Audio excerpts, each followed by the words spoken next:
Well, for decades, Elizabeth Warren pretended to be an American Indian in order to game our affirmative action system, kind of a stolen valor situation. But it turns out it might be something of a trend. Warren has repeatedly claimed that she was fired from her first job for getting pregnant, another level on which she claims she was a victim. But new evidence suggests that that was a lie, too. She's actually as entitled as she seems. Lisa Booth is a senior fellow at Independent Women's Voice, and she joins us now with an update on this story. Hey, Lisa. Hi, What is Tucker. this? Right. So at the heart of Elizabeth Warren's stump speech is this story about gender discrimination. When she was a young special needs teacher at Riverdale Elementary School, she was fired because she was visibly pregnant by her male principal. Listen to what she's been saying on the campaign trail.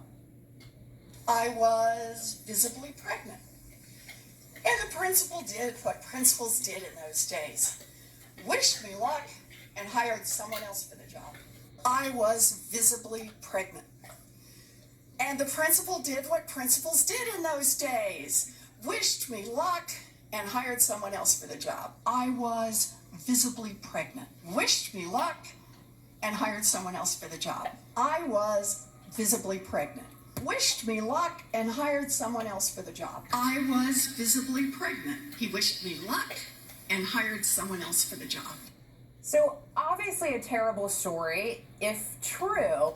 But the problem is there's been video that has surfaced from 2007 where she told a different story. It was in a public school system, but I worked with the children with disabilities. And I did that for a year.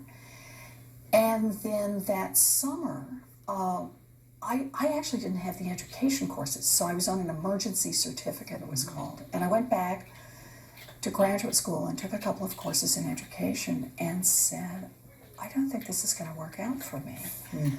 And I was pregnant with my first baby. So I had a baby and stayed home for a couple of years. And I was really casting about, thinking, what am I going to do?